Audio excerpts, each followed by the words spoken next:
is for the weak. Hey everybody, welcome back to Starfyre Gaming. I'm Sir Joseph and this is Warhammer 40,000 Rouge Trader.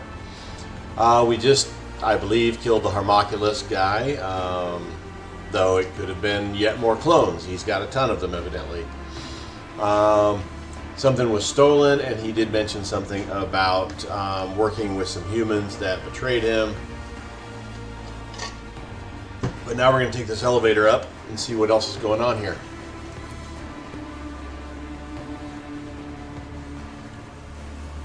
Alright, the lift panel is unresponsive. Okay.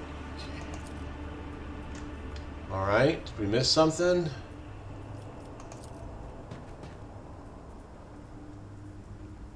Priest was shot in the head.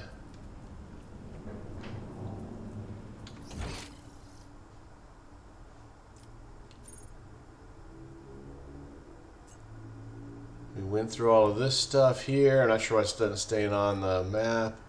Let's go check the main room again, see if what we missed here. Victory awaits.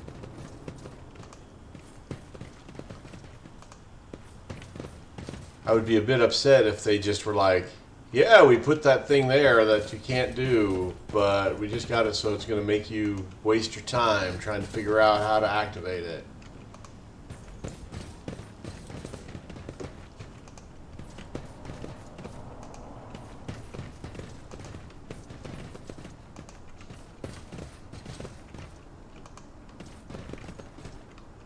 None shall stand in my way.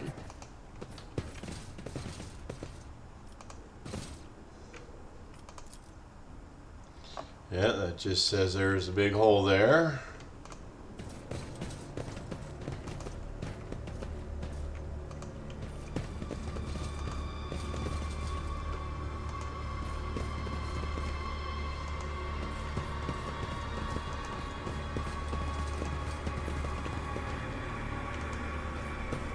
There appears to be nothing here.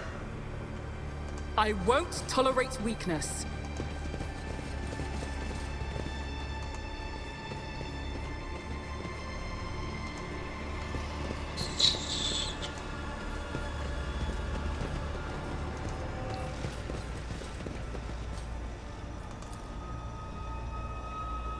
Yeah, that's just...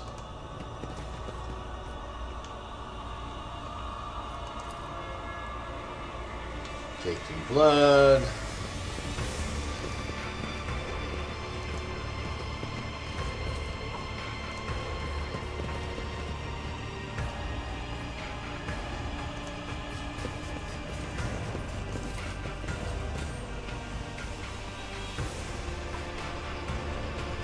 We'll go look in here.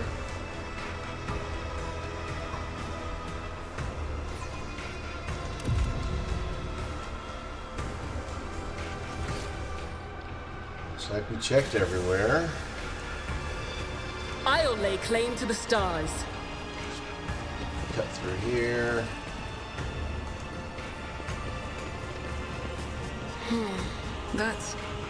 That Nomos thing was talking to me. It's weird. Kind of creepy. But it's harmless enough. And very curious. Heresy attracts heresy. Why am I not surprised?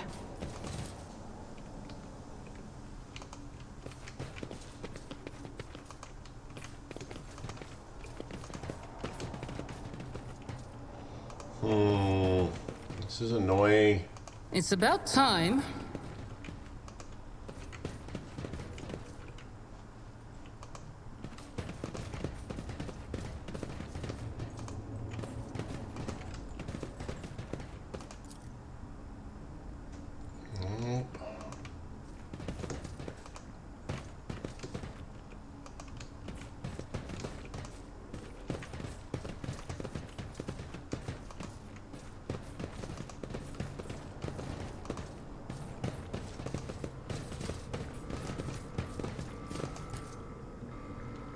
Nope.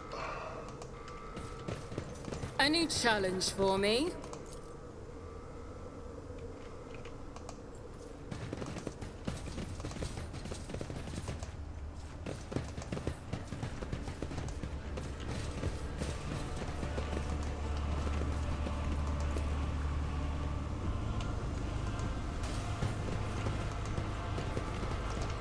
Okay, so it wasn't in here.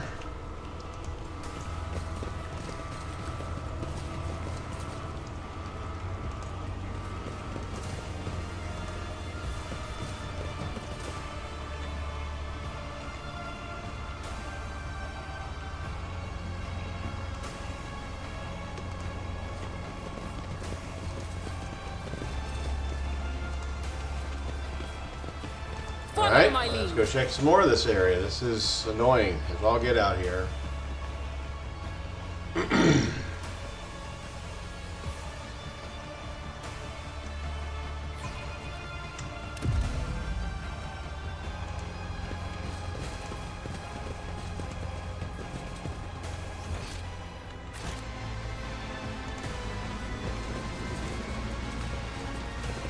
That's still the elevator, but it says it's not reactive. I did fine.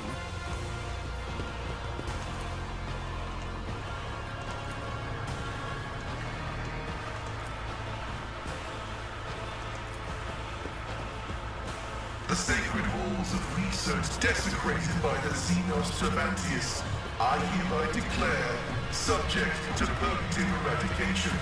The sacrilege committed in them should not be comprehended. Wasn't one of your fellow believers there? Beware. They are involved with the Flesh Master.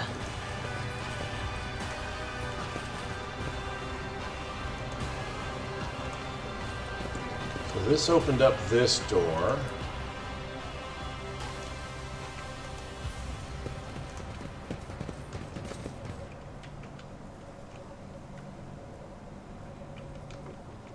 Victory awaits!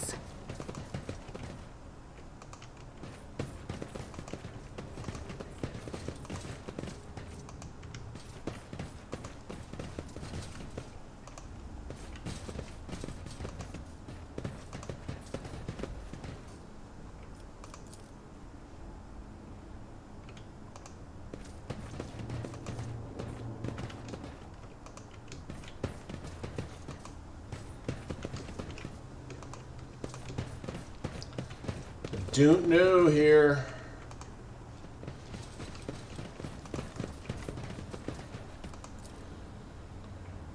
Yeah, that was just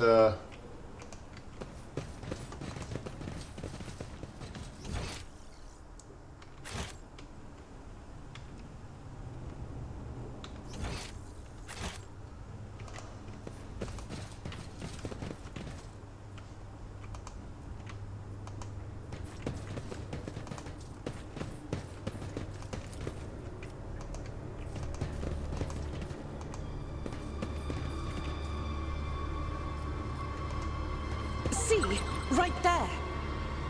found something. Yeah, wasn't anything worth anything. I don't know. I do not know. None shall stand in my way.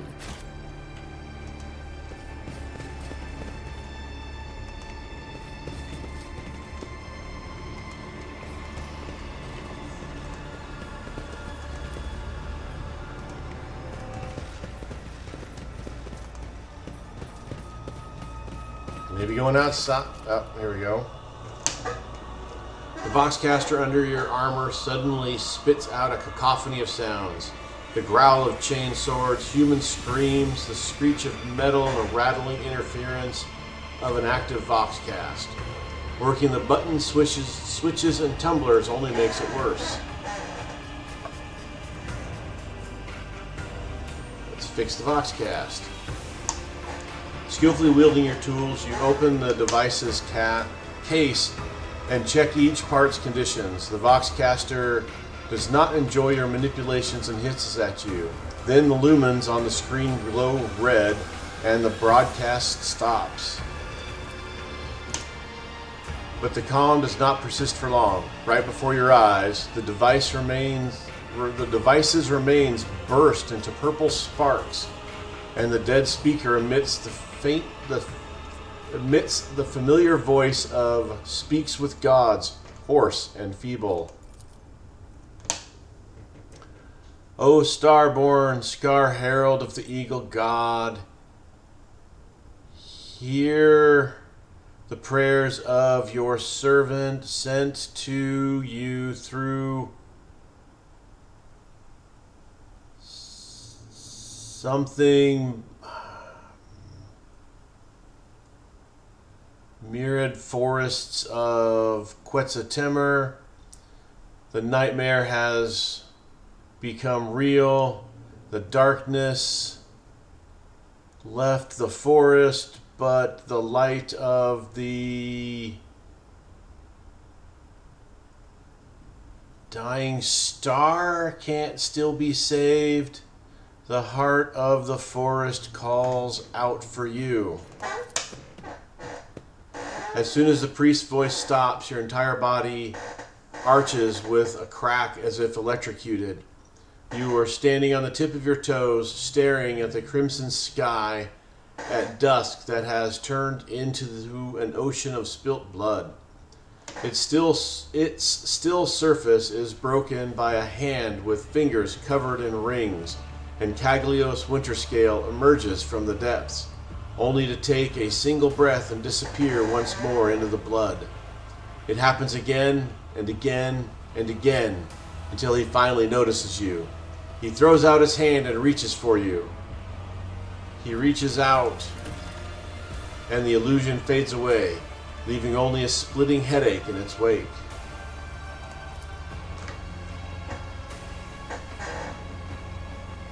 Processing acquired data. Restoration complete.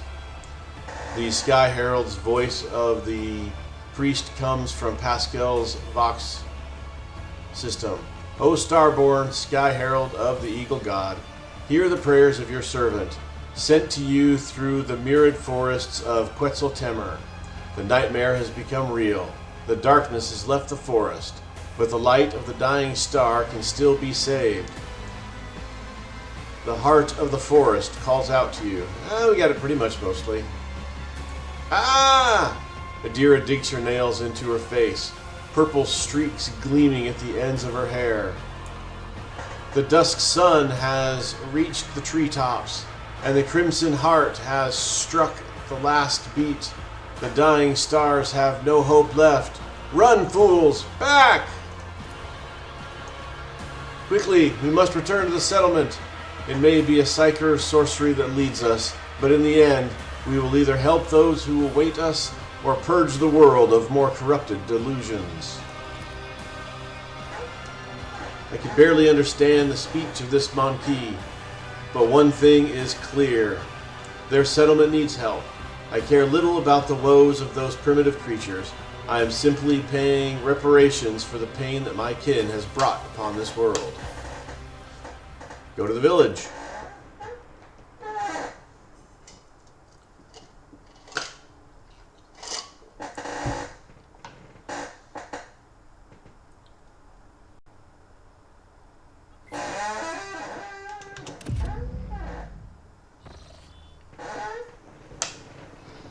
All right.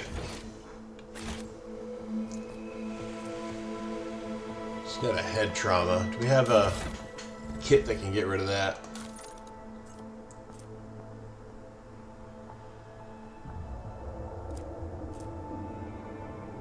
Removes a trauma.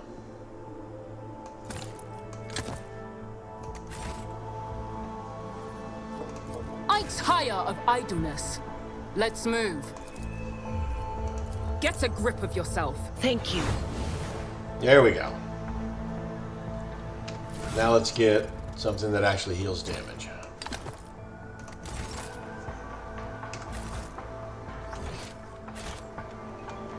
Alright, Alright, we got dead people everywhere A new up here. challenge for me.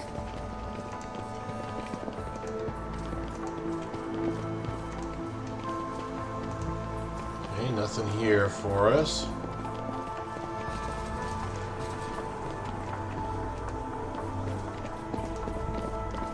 So is it Winterscale that did all this? Well, he's standing there like nothing wrong is going on.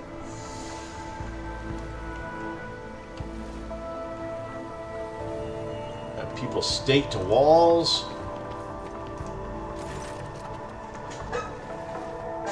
Blood for the Rogue Trader's throne. Skulls for the Skull God. Well, he's gone to Chaos, that's for sure. Because that's Khorne, one of the Chaos Gods things. Well, it's blood for the Blood Throne, not blood for the Rogue Trader's throne. Caligios Winterscale laughs uncontrollably. Looking around the blood-soaked village, his eyes are full of rage, as if absolute insanity has possessed him. Morton the Grey seems hypnotized by his master's words, his bloodshot eyes alight with a slowly growing flame, unnatural, frightening, demonic. The remaining members of Winterscale's retinue have dispersed along the village's center. The navigator apathetically observes the massacre from a distance. The tech priest appears overly fascinated with assembling and disassembling her own leg augments, and the Silith mercenary is raising the village, wholly satisfied. Only Caligius's new psyker, speaks with gods, is nowhere to be seen.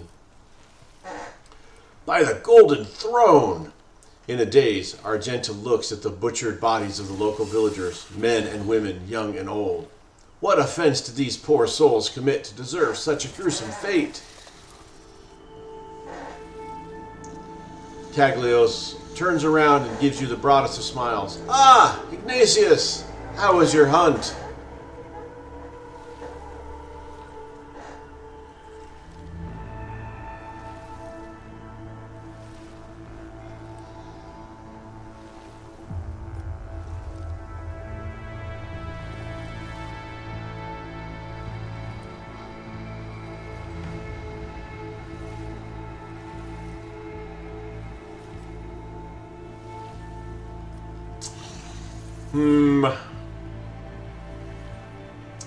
This massacre is your doing, is it not?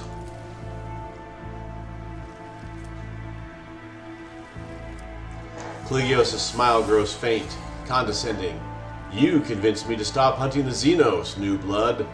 But thirst and melancholy got the better of me sooner than I expected. I got bored, and those worthless peasants squealed so miserably that I wanted to strangle them more, and more, and more! His eyes briefly glaze over. This Monkey killed his own kind just because he could not kill mine? Yrliet's face is shadowed by a shroud of guilt. I did not wish for it to end this way, Elentak.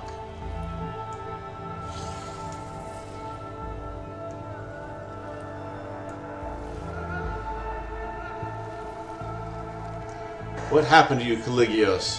What have you become? What are you saying, new blood? Have the Xenos addled your mind in such a short time? Caligios looks at you with a mix of surprise and confusion. Didn't Theodora explain it to you in the Expanse? Baseless accusations without a style of good, without... Alright, let's start that over. Didn't Theodora explain to you that in the Expanse, baseless accusations went out of style a good 100 years ago?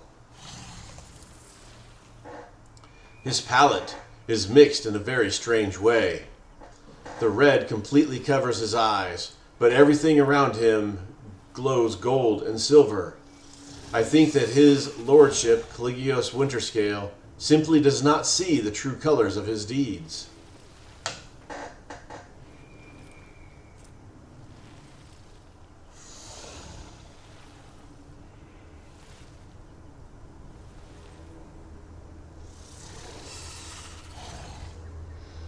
Look around. Your own retinue is terrified of you.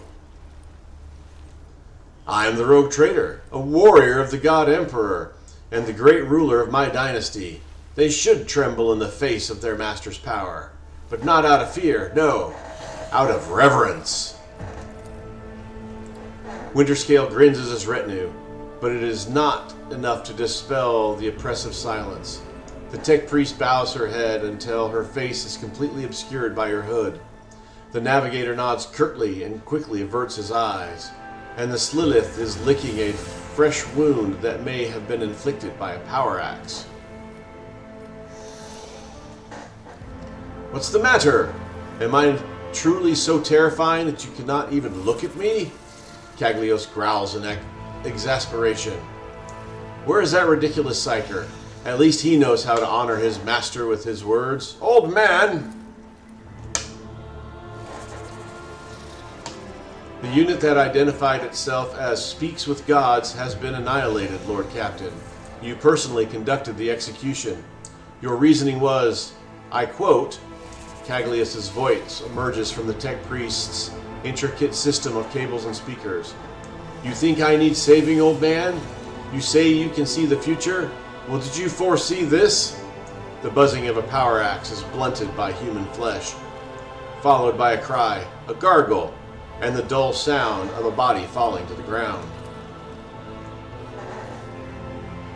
Bloody pile of scrap. I will tear off your mechadendrites and stuff them down your throat. I am registering a category aborted. Confrontation estimated as imminent. Blasphemy registered unnecessary. Pascal adjusts the grip on his weapon.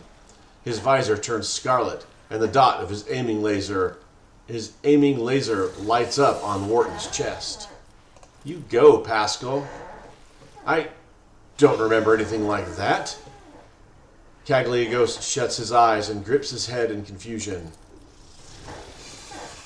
Flinching as if he were struck by a whip, Winterscale stares at the village with a look of someone who is seeing it for the first time. Confusion and unease creep into his gaze. What happened here? Who dared? The realization forms new lines on his face. No, I surely couldn't have. Or...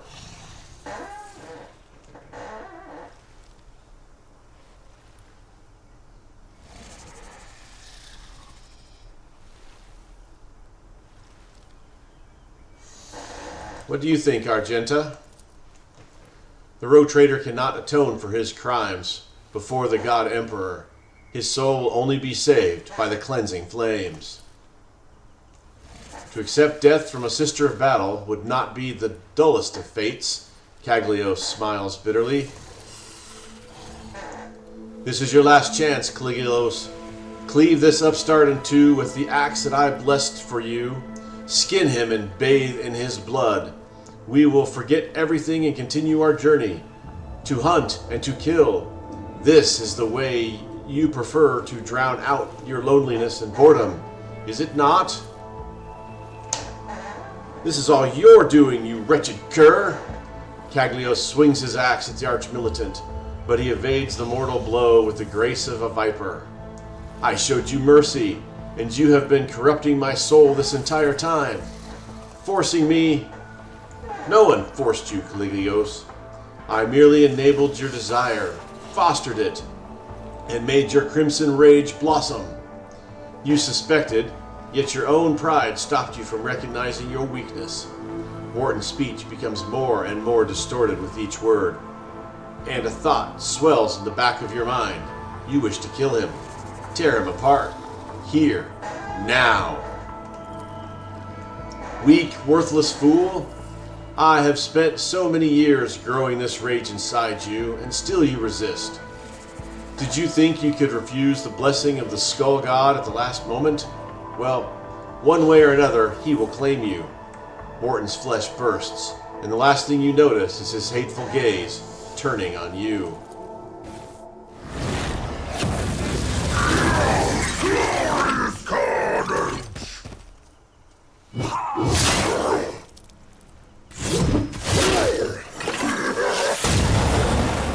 Worth 30!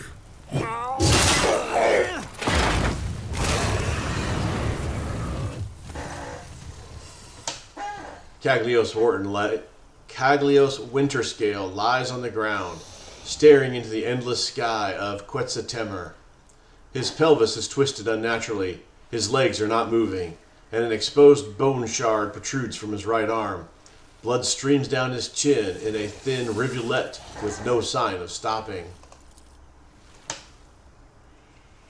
It was a good fight, new blood. For the first time, Caglios Winterscale's voice is calm and humble.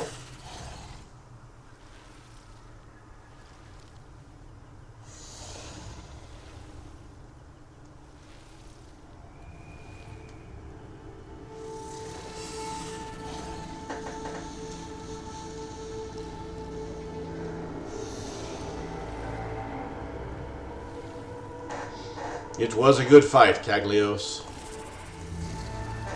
That it was. What irony. I have waited for so long to find a worthy enemy, but ended up raising one myself, and even appointing him as my right hand. The Rouge Trader laughs, almost choking on blood. What now? I will remain here with what's left of my escort and wait for help. And you should go. There are still so many undiscovered stars and unknown worlds out there. Caglios's gaze once again turns to the sky, where the first stars began to appear.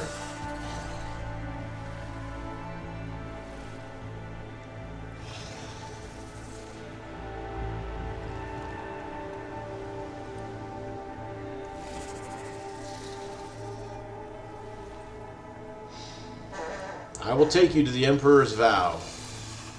There is no need, but if you are so concerned about an old man's health, I shan't stop you.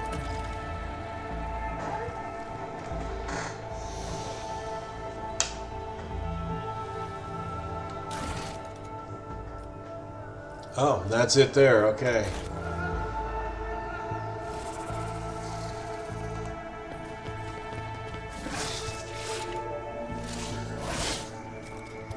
And there's no talking to anybody there.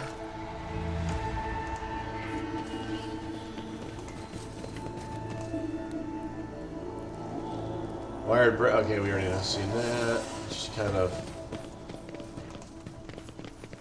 I'll lay claim to the stars. See if there's anything else in here.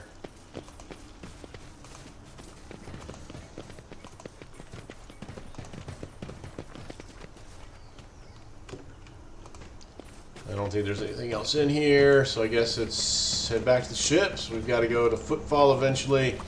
We do need to talk to Nomos inside the ship, as well as Adira.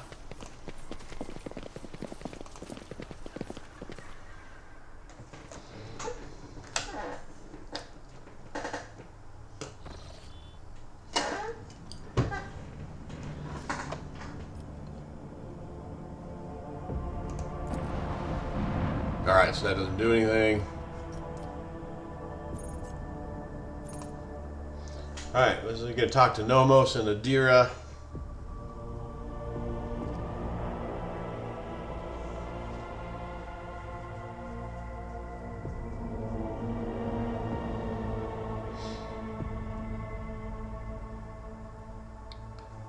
And then we've got to go to our capital to defend Abelard's house name.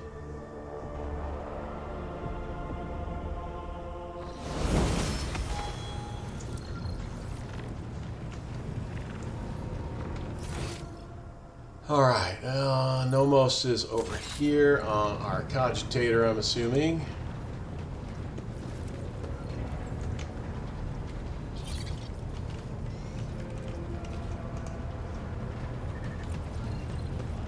Nomos. The massive figure of the Malatek Asclepius is frozen before the cogitator in a praying pose. Without raising his head, he addresses you. I salute the ruler of this ship.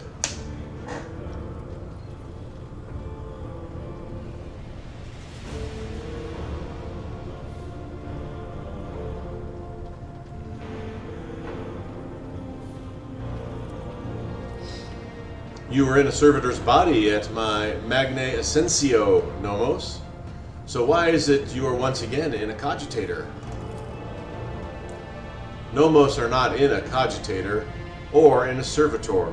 We cannot say where we are, but our existence is tied to the existence of the ship for now. The servitor and the cogitator are only external interfaces, shells, like humans and their bodies.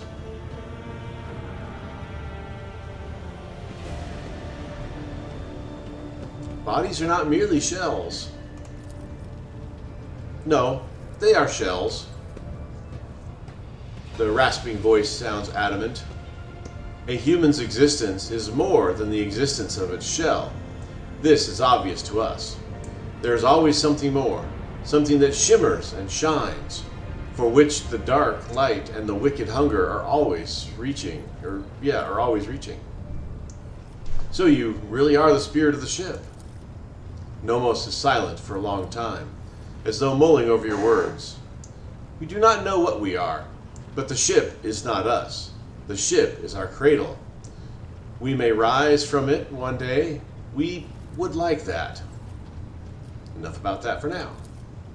All right.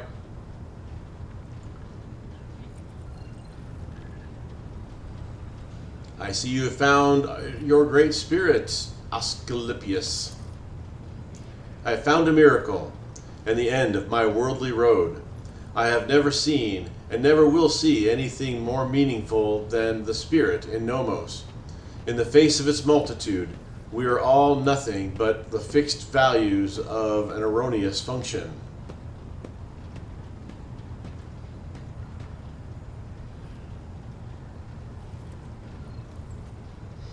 You read the databank recovered from Theodora's cache, and then you said, the incident marked at the beginning of Nomos. What did you mean by that? Yes, Nomos, remember? You brought us data sustenance, and it codenamed Epitaph. We recognized it. No, not like that. In that name, we recognized the place where Nomos originated.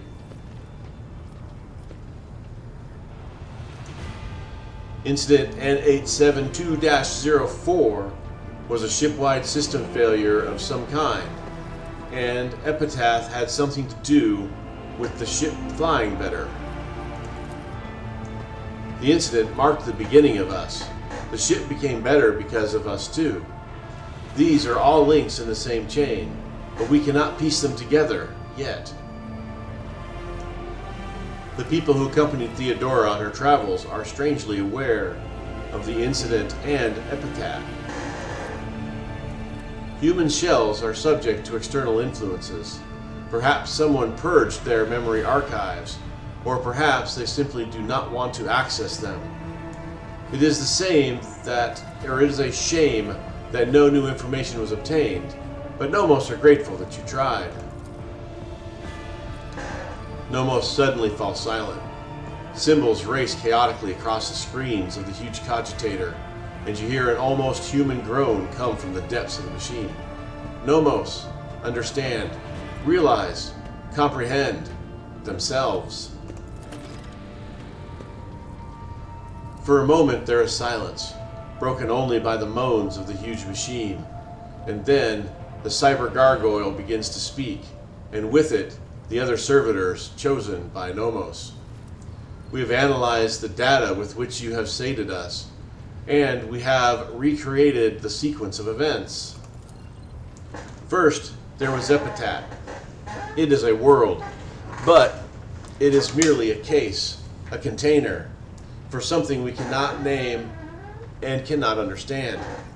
Theodora and this ship have been to that place. Something was lifted up from the world. A gift, a trusted priest in crimson, one who identified himself as Amernat, comprehended the gift raised from Epitaph, and from it he created what the databanks listed as a tech blight. But that is not how Nomos came into being. We were not invented. We were not freed. We came into being by accident. The chorus of servitors sound genuinely confused, almost desperate. Theodora's ambition, the mirrored mechanisms of this huge ship, Amernat's mind, the inquisitive attempts to comprehend and extract, the dormant blight, the dormant epitaph, what lies hidden in its depths. And between it all, we slipped in, connected, and emerged like an electrical discharge between the poles. Accident, incident. That is what we are. We have no purpose, no history. Nomos just are. Do you know where this epitaph is? The data is gone. Deleted, erased, deliberately. But we cannot trace who did it or why. A tech blight? A gift, but a terrible one. You would call it a weapon. Theodora coveted it. She needed it desperately, but we do not know why. How was Amernat involved in this? He desired knowledge. Theodora allowed him to explore the gifts of Epitaph, slaking his thirst. But we know it did not bring him happiness. In the footprints of his slated thirst, fear followed. The blessed Amernat was involved in the birth of the spirit named Nomos. I do not believe for a moment that he could have been frightened by this miracle. It was not us that he feared. He did not know us, but only suspected. His mental processes were occupied by the tech blight. That was what he feared. He wanted protection from it.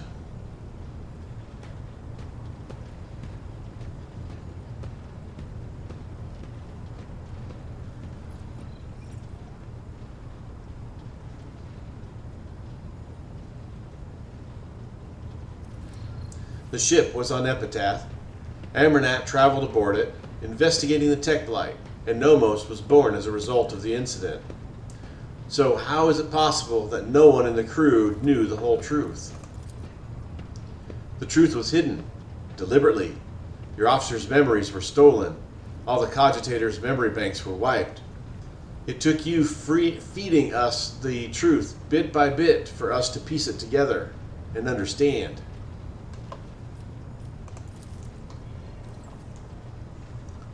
Who was the resources, the knowledge, or who has the resources, the knowledge, and the power to accomplish such a feat? It would have been beyond the capabilities of the blessed Amernat himself, and he would never destroy knowledge. This story disturbs me. It sounds like an echo of some sacrilege whose name is the preservation of ignorance. The spirit of Nomos must be protected from the encroachment of that power that tried to conceal the truth of its birth. Enough about the past. Let us talk about the future. You do, in fact, have a purpose, Nomos. Then tell us, what is our purpose?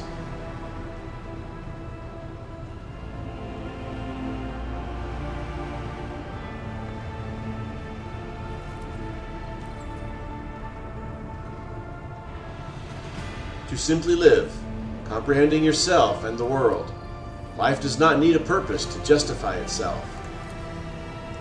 To simply live? The chorus of servitors dutifully repeat your words, but seemingly without understanding them.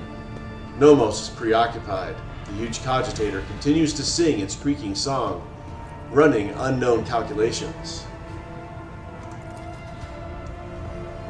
Blessed be the Spirit. A great path and a great future lies before it, and we must assist it in this way. I must take my leave. The cyber gargoyle's gaze tracks you as you walk away from the cogitator. Alright, now let's go find Adira. She should be... oh, she's right here. Alright. I figured she would have been farther away.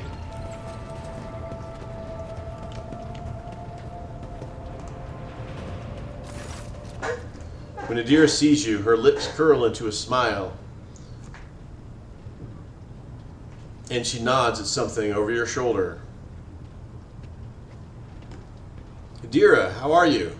Not regretting your decision, are you? Never been better, Lord Captain.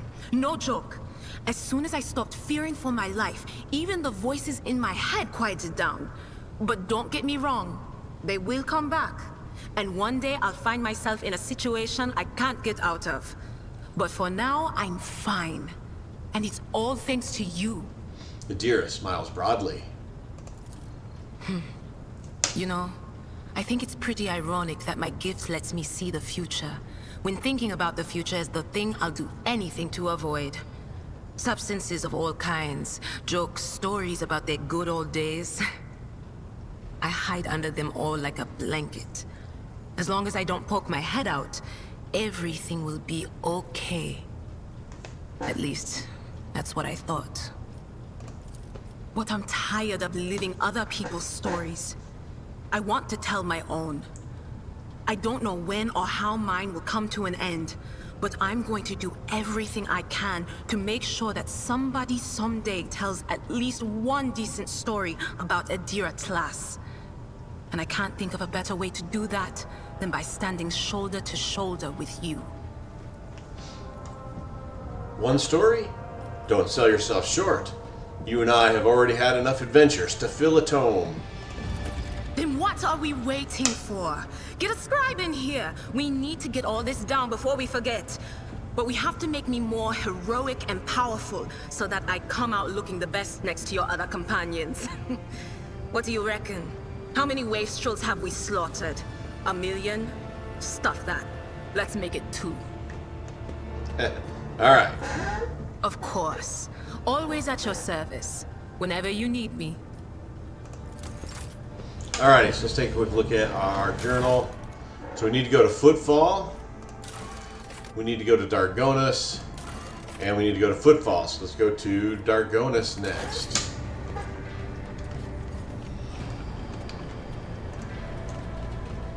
And it says we need to talk to a couple people as well. The Vox person and that on the bottom one there, but we'll do that off screen.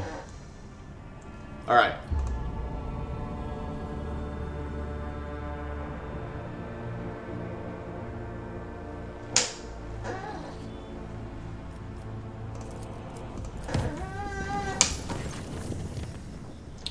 All right. Lord Captain, we have visitors on the bridge seeking an audience. Your presence is required.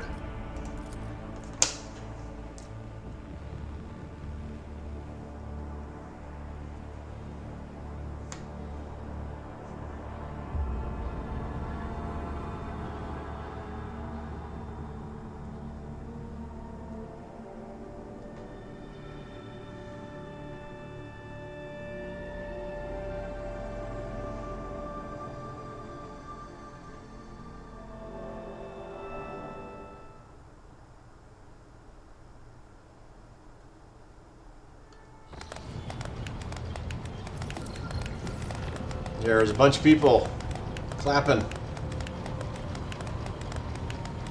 Clapping and happy.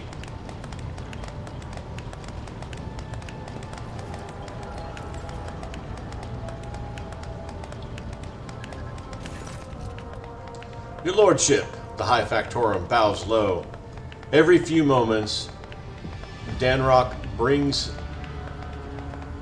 a perfumed cloth to his face, but his expression remains obsequious. I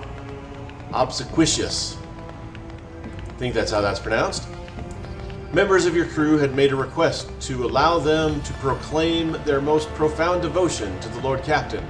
Personally, young man, a man in a worn uniform bows awkwardly. Your Highness, gracious Lord Captain, please let me speak on behalf of the whole crew and everyone and express our gratitude to you, officially, so to speak. The kind of leader you are, the way you treat people, it's now known in every corner of the expanse, from Footfall to the poorest, dirtiest, most unremarkable planet. All praise your dedication to the humble spirit and goodwill. Everyone wants to serve under your command. There's no end to the volunteers. So the other day, when we were clearing out an abandoned sector for new living quarters, we found a forgotten vault. Right in the bilge of the ship, literally beneath our feet. Well, it turned out the vault had some century-old weapons in it. They look a bit odd, but they're powerful for sure. The good tech priests helped with the assembly and construction of the weapons. And now you can strike down your enemies with even greater might. Your Lordship, apart from the weapons, the crew has sent one more find to the bridge as a token of its eternal gratitude. A most ancient mechanism, which our tech priests have dubbed the Celestium Observatorum. Alas, Its machine spirit refuses to heed their rights, which makes the device more symbolic and aesthetic than practical in purpose. Do you wish to see it? Of course!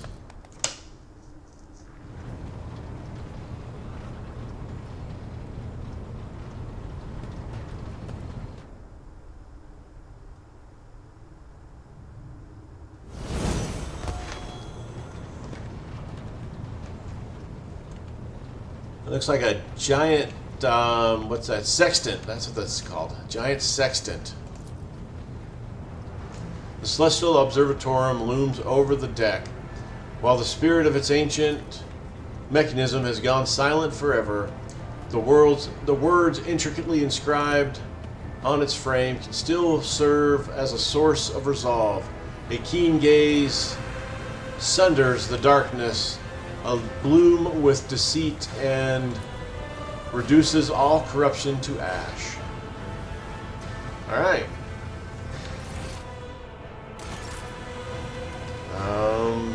Back to the map. Where's the map?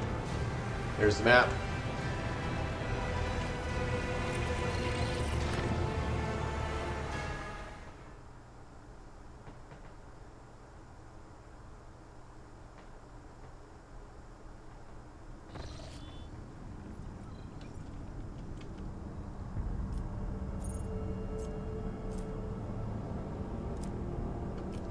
Ah, there's Dargonus. Okay.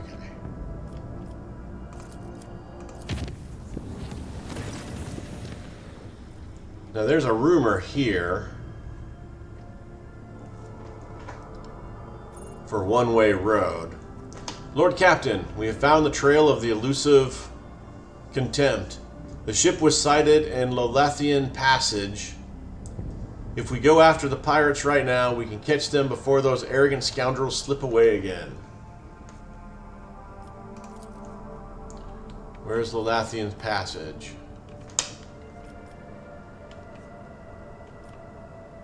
Right there. All right.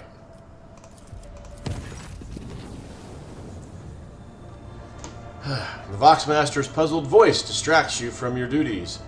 My apologies, Lord Captain, but I have just been delivered an urgent report.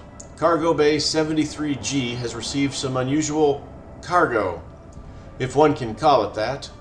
The crew considered disposing of it, but did not dare to do so without your direct order. I suppose cargo is not quite the correct term. It is a crowd of people in worn military uniforms of the Imperium. They insist that you are their commander who saved them from Kamarog. If their account is to be believed, some masked Xenos who spoke in riddles somehow managed to transport them on board. Alright. What are your orders, Lordship?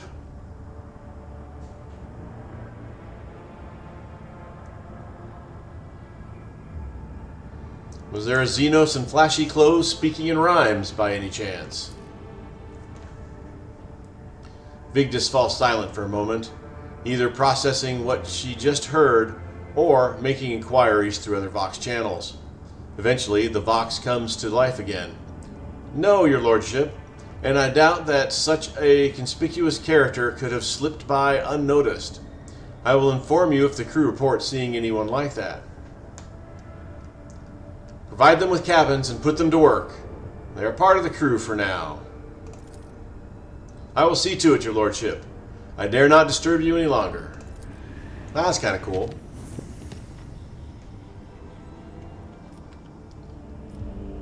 Alright. Lord Captain, I bring you new information about the Xeno device that you discovered during your time away.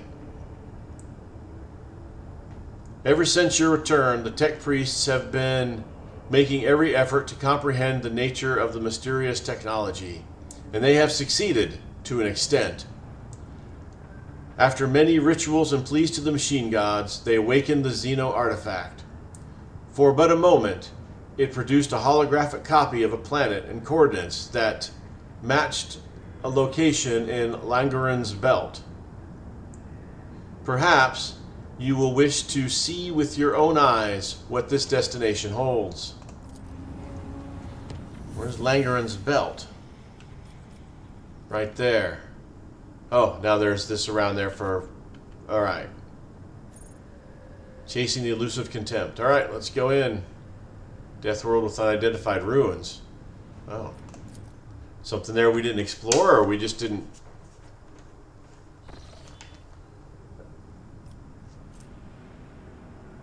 Well, since it's already explored. Pirates!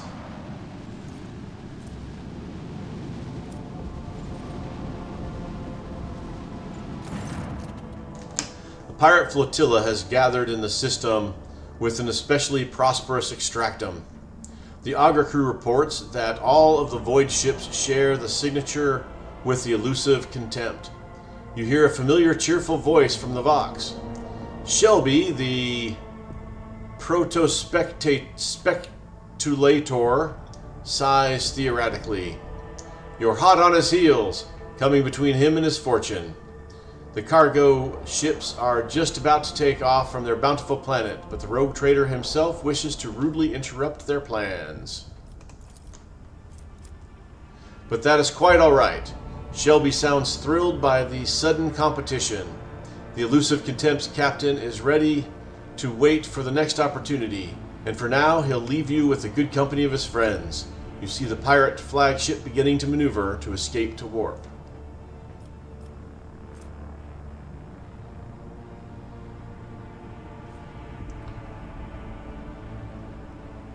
Don't let the insolent pirates escape. Fire broadside at the elusive contempt. The starboard batteries light up, firing a salvo. The missiles reach their target.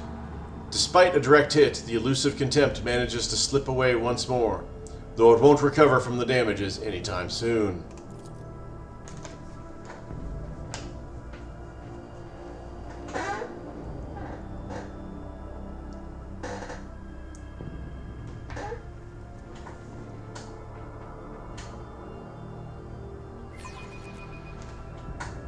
It is the Emperor's will for us to crush them. Alright, so we got a bunch of pirates here. 110-point Corvette, 70-point shields, 110-point Corvette, 70-point shields, ditto, ditto. It appears that is it, just those four. Let's go this way.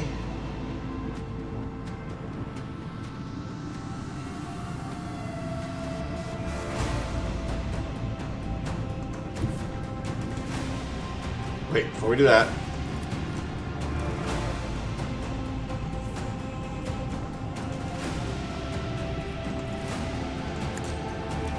fire some torpedoes.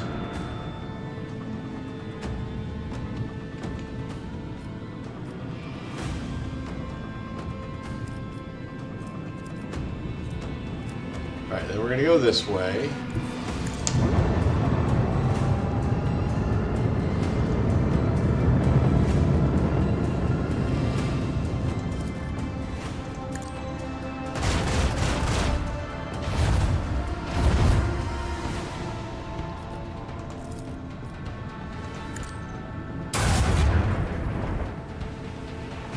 Okay, got some damage going.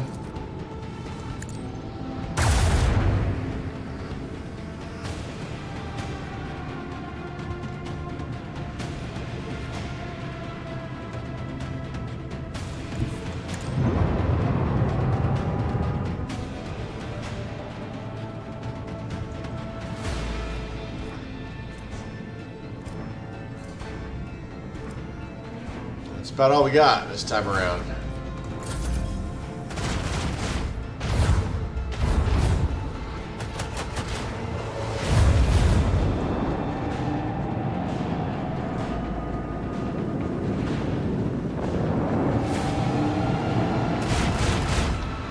Going after our escort. I like that our escort doesn't have shields. That thing just gets slaughtered.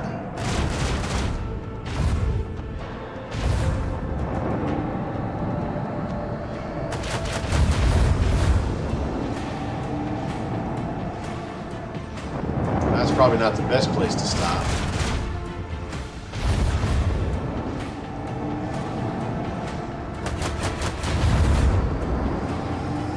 Well, our ship's not, our buddy's not dead yet. He ain't gonna make it another round. Alright, we're torpedo this ship.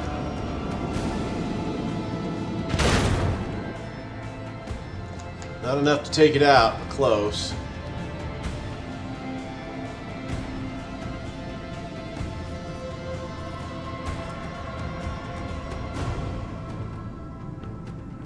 So we're going to do a tight turn.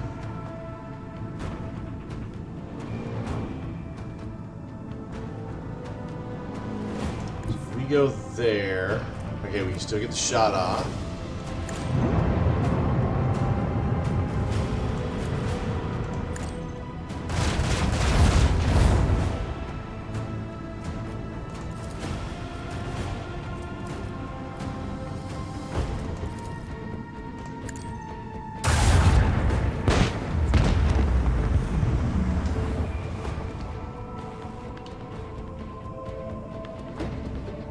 It's not going to get us to... I was hoping to be able to get a shot at this guy.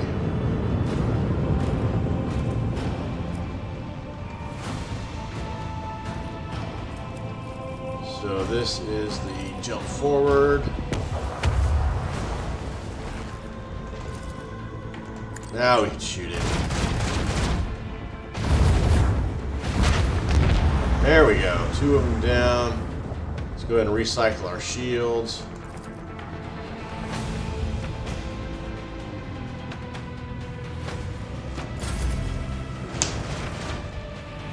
There goes our escort. Oh, no. Survived that.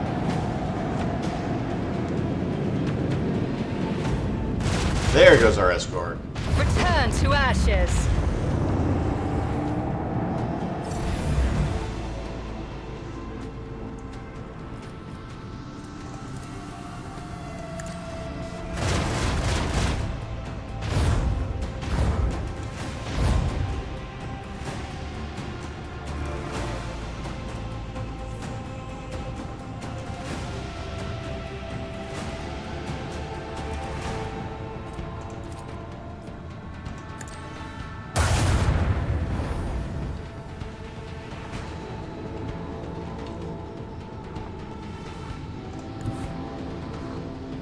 Oh, wait.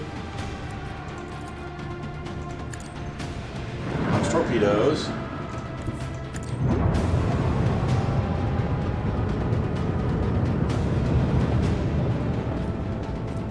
We refire our weapons.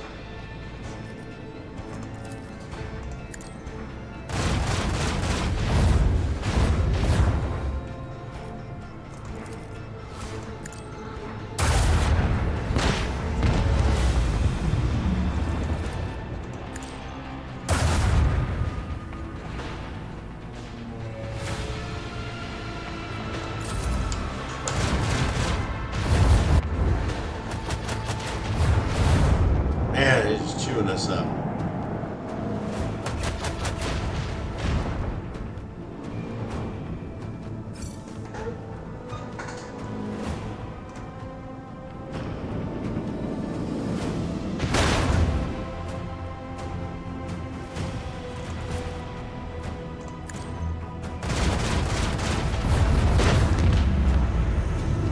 Our technological Right. superiority was obvious. Scraps, trophies. Did we even look at our ship? I don't even think we looked at our ship. We gotta fix it. Let's see, what do we got here? We get anything new, better? Long range, no. 5 from each side, 733.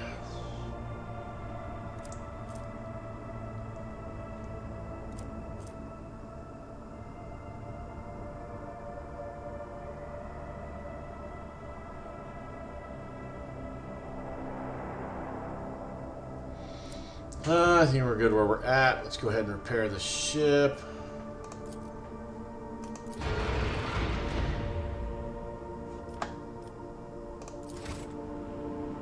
Alright. Well, on that, we're going to go ahead and call it. Thank you guys for watching. I do appreciate it. As always, excuse me, like, subscribe, and comment. I've been Sir Joseph. You guys are amazing. Until next time, stay safe out there. And I'll talk to you later.